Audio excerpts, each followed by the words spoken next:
अजीब से इस साल हुए आईपीएल में जिस तरीके से लखनऊ सुपर जायंट्स की टीम मैनेजमेंट ने केएल राहुल का हाल किया, उसके बाद ये लाजमी था कि केएल राहुल अब लखनऊ के साथ आगे नहीं जाने वाले। लखनऊ से अपना रिश्ता तोड़ने का फैसला केएल राहुल का निजी फैसला था और उन्होंने 18 करोड़ पर रिटेन होने की बजाय अपने आत्मसम्मान को तरजीह देते हुए टीम से अलग होने का रास्ता अख्तियार करने का फैसला लिया। इसी के साथ केएल ने पंत और अय्यर की लिस्ट को ज्वाइन किया, यानी कि जो कप्तान थे और बाहर कर दिए गए। और लखनऊ ने ऑक्शन में जाकर सब कुछ किया, एक महंगा खिलाड़ी, भर भर के विदेशी और सभी को हैरान करते हुए 10 बॉलर्स ले लिए। लेकिन लखनऊ ओपनर लेना भूल गई। भाई उनको याद दिला देना था कि आपके पास राहुल भी नहीं है, डिकॉक भी नहीं है। खैर, अब जो हुआ सो हुआ। ऑक्शन के बाद क्या है लखनऊ का हाल, कैसी रही ऑक्शन पिक्स, कैसे रहे उनका ऑक्शन में पिक्ड खिलाड़ी और क्या बन सकती है एक परफेक्ट प्लेइंग 11, जानेंगे आज के इस वीडियो में। नमस्कार दोस्तों, आईपीएल के 2024 के सीजन में घर के कलेश में मुंबई की टीम उलझी हुई थी, लेकिन एसआरएच के खिलाफ खौफनाक तरीके से हारने के बाद एलएसजी में भी कलेश होना शुरू हो गया। गोयनका अंकल ने केएल को सरेआम 20 बाजार सबके सामने डांट दिया। वो शायद भूल गए थे कि केएल उनकी टीम के कप्तान है, न कि उनके घर के ड्राइवर।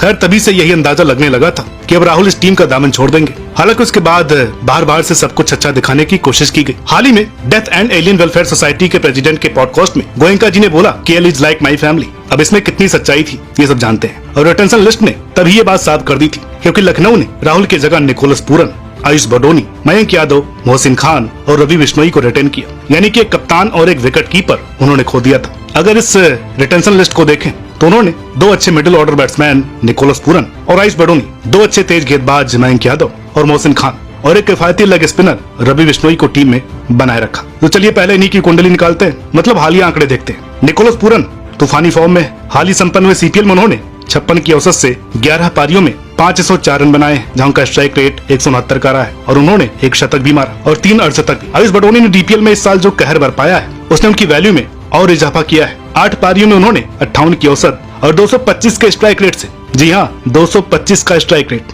वो भी 9 पारियों में। उन्होंने इस स्ट्राइक रेट से 522 रन बनाए, वो सेकंड हाईएस्ट स्कोरर भी रहे। उन्होंने 8 पारियों में 51 छक्के मारे हैं, जहां उन्होंने एक पारी में केवल 55 बॉल्स में 165 रन बना डाले, यानी कि 300 के स्ट्राइक रेट के साथ, जिसमें 8 चौके और 19 छक्के शामिल थे। बात करें मयंक यादव की, उनके साथ इंजरी की समस्या लगातार बनी हुई है। उन्होंने साल की सईद मुश्ताक अली ट्रॉफी में हिस्सा भी नहीं लिया है। उन्होंने अपने आखिरी T20 मैचेस बांग्लादेश के खिलाफ खेले थे, जहां अच्छा खेलते उन्होंने 3 मैचों में 4 सफलताएं हासिल की हुई थी। मोहसिन खान के साथ भी इंजरी का ही मसला है। हालांकि वो एसमैट में दिखे, लेकिन इंजरी ने उनकी पेस काफी हद तक कम कर दी है। एसमैट के 7 T20 मुकाबलों में उनके नाम 9 सफलताएं दर्ज हैं। स्पिनर रवि बिश्नोई का एसमैट सीजन काफी मिक्स ही रहा। आखिरी मैच में कर्नाटक के खिलाफ उन्होंने 28 रन देकर 3 विकेट जरूर हासिल किए, लेकिन बाकी 6 पारियों में उनके नाम 4 विकेट लिखे हैं। तो ये रहे रिटेन्ड खिलाड़ियों के आंकड़े। अब बात करते हैं ऑक्शन में लिए गए खिलाड़ियों की, क्योंकि इस टीम में 10 बॉलर्स हैं। जैसा कि आईपीएल की साइट से पता चलता है, तो पहले बॉलर्स को देखते हैं। आवेश खान की घर वापसी हुई है, उनके अलावा शमर जोसेफ और मणिरत्नम सिद्धार्थ को भी लिया गया है। नए बॉलर्स में आकाशदीप,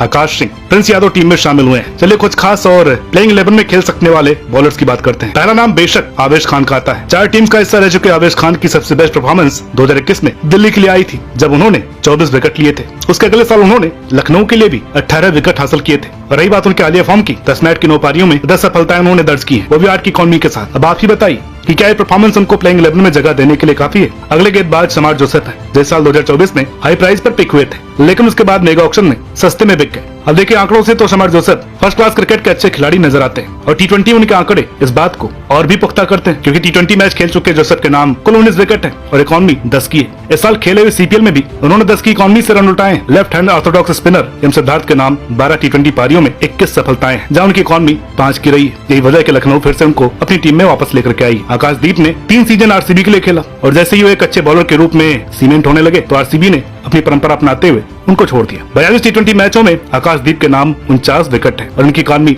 7 की है, जो आज के हिसाब से काफी किफायती है। तो ये रही एलएसजी के मेन बॉलर्स की अब तक की कथा कहानी। अब बल्लेबाजों की कहानी सुनाते हैं। तो सबसे बड़े खिलाड़ी इस टीम में ऋषभ पंत है, जो उनके आने वाले कप्तान भी बन सकते हैं। पिछले 8 सालों में दिल्ली के लिए खेलते उन्होंने 111 मैचों में 3284 रन बनाए, जो भी 149 के स्ट्राइक रेट से। इस साल उन्होंने 40 की औसत और 155 के स्ट्राइक रेट से बल्लेबाजी की थी। गुजरात से निकले डेविड मिलर भी अब लखनऊ का हिस्सा है। मिलर के पास जानते हैं कितने मैचों का अनुभव है? पूरे 509 मैचों का, जिसमें उन्होंने लगभग 11,000 रन बनाए, 4 शतकों और 50 अर्धशतकों के साथ। गुजरात के लिए पिछले 3 सीजन खेलते उन्होंने 38 पारियों में 950 रन बनाए, वो भी 44 की औसत और 146 की स्ट्राइक रेट से। बात की जाए इनके हालिया फॉर्म की, तो पिछले 10 T20 मैचों में इनके बल्ले से 349 रन निकले, 44 की औसत और 164 के स्ट्राइक रेट के साथ। यानी कि एलएसजी के पास पंत, निकोलस पूरन और डेविड मिलर के रूप में कॉम्पैक्ट अपर मिडिल ऑर्डर है। एसआरएच के पूर्व कप्तान और साउथ अफ्रीका के वर्तमान टी20 कप्तान एडम मार्करम भी एलएसजी का हिस्सा बन चुके हैं, जो कि इनकी तीसरी आईपीएल टीम होगी। अभी तक पंजाब और हैदराबाद के लिए खेल चुके मार्करम के नाम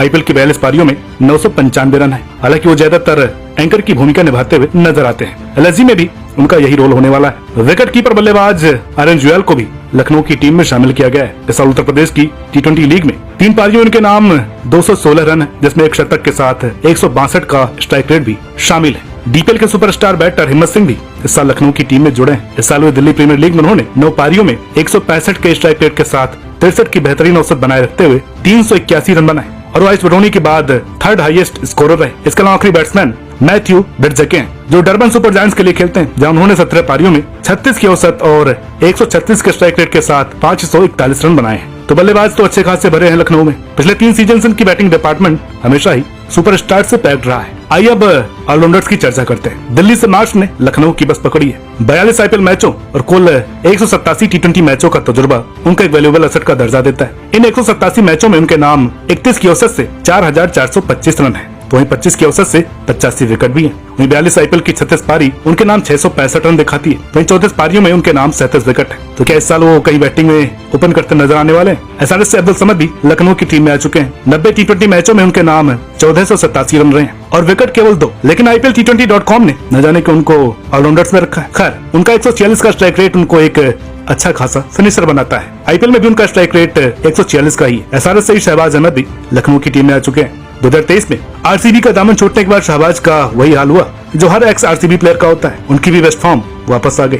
एसआरएच के लिए उन्होंने इस साल न केवल 24 के औसत से रन बनाए, बल्कि क्रूशियल मोमेंट्स में सफलताएं भी हासिल की। अपने आखिरी के 10 मैचों में इनके नाम 61 की बैटिंग औसत से और 173 के स्ट्राइक रेट के साथ 245 रन भी है। तो वही 8 की इकॉनमी के साथ 8 सफलताएं भी दर्ज हैं। उन्होंने इस मैच में पंजाब के खिलाफ 6ठे नंबर पर बैटिंग करते हुए केवल 49 बॉल्स में 100 रन की नाबाद पारी खेलकर टीम को जीत दिलाई, वो भी तब जब बंगाल 180 रनों का पीछा करते हुए 10 रनों पर 4 विकेट खो चुकी थी। उत्तराखंड के स्टार ऑलराउंडर युवराज चौधरी, जो कि लखनऊ से जुड़े हुए हैं, उनकी जरा आंकड़े देखी। 11 टी20 पारियों में 48 की औसत और 154 के स्ट्राइक रेट के साथ 478। अब यहाँ पर ये लग रहे हैं एक परफेक्ट बैट्समैन। तो जरा ये भी देख लीजिए, 8 पारी में 8 विकेट, इकॉनमी 6 की और औसत 16 की। अब ये लग रहे हैं एक परफेक्ट बॉल। ये दोनों आंकड़े युवराज के ही हैं। इस मैच में उन्होंने अपनी 5 पारियों में 22, 10, 61, 18 और 123 रन बनाए। वहीं सिक्किम के खिलाफ 15 रन देकर 4 सफलताएं भी हासिल की। 22 साल के राजवर्धन हंगरगेकर चेन्नई सुपर किंग्स से खेल चुके हैं। हालांकि इस मैच में उनको 2 ही मुकाबले मिले, जिसमें उन्होंने 4 सफलताएं हासिल की। अर्जुन कुलकर्णी को वापस लखनऊ ने खरीदा है। इस मैच की 6 पारियों में उनके नाम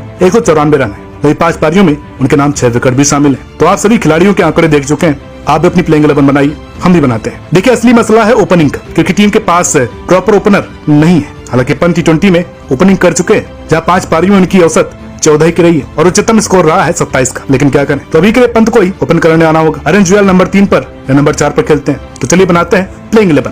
पंत और मार्करम ओपनर, उसके बाद मिचेल मार्श, आर्यन जुएल, फिर Nicky P, David Miller, Ayush Badoni, Ravi Bishnoi, Mohsin Khan, Mayank Yadav और आवेश खान। इम्पैक्ट की बात करें तो अगर डिफेंड करने उतरे तो आकाशदीप या फिर सिद्धार्थ, और अगर चेज में उतरे तो हिम्मत सिंह या अब्दुल समद। बात टीम के मजबूत पक्षों की तो बिना किसी संदेह के उनकी मिडिल ऑर्डर बैटिंग मुंबई और हैदराबाद के बराबर स्टैंड करती है। निकोलस पूरन, डेविड मिलर और आर्यन जुएल इस टीम के मजबूत पिलर होंगे। इसके अलावा फिनिशिंग रोल में भी लखनऊ सॉर्टेड है। शहबाज और आयुष बडोनी अच्छी फॉर्म कैरी कर रहे हैं। पावर प्ले बॉलिंग भी टीम की अच्छी है। इसके साथ ही मिडिल ओवर बॉलिंग का भी नपा तोला मिश्रण है इनके पास। सबसे बड़ी कमजोरी है पावर प्ले बैटिंग। पंत के आंकड़े डराने वाले हैं। इसके अलावा एडम मार्करम भी कोई पक्के ओपनर नहीं रहे हैं। डेथ बॉलिंग इस टीम की सबसे बड़ी चिंता का विषय बन सकती है। इस साल 2024 में भी डेथ बॉलिंग में ये थोड़ा सा कहीं न कहीं बटे हुए नजर आए थे। इसके अलावा उनके पास बड़े खिलाड़ियों का बैकअप नहीं है। मयंक यादव की जगह आप शमर जोसेफ से वैसी उम्मीद नहीं कर सकते हैं, या बिश्नोई की जगह भी कोई अच्छा सा बैकअप इनको नहीं मिल पाया है। तो ये रही एलएसजी की टीम का स्क्वाड एनालिसिस। इस बारे में आपका क्या कहना है, कमेंट करके बताइएगा। वीडियो अच्छी लगी तो प्लीज लाइक करें, शेयर करें। चैनल पर नए हैं तो प्लीज सब्सक्राइब करना ना भूलें। देखिए, 8 टीमों पर हमारी वीडियो आ चुकी है, बाकी बची है 2 टीमें, तो जल्दी उन टीमों पर भी वीडियो आने वाली है। तो मिलते हैं आपसे अगली वीडियो में, तब तक के लिए नमस्कार।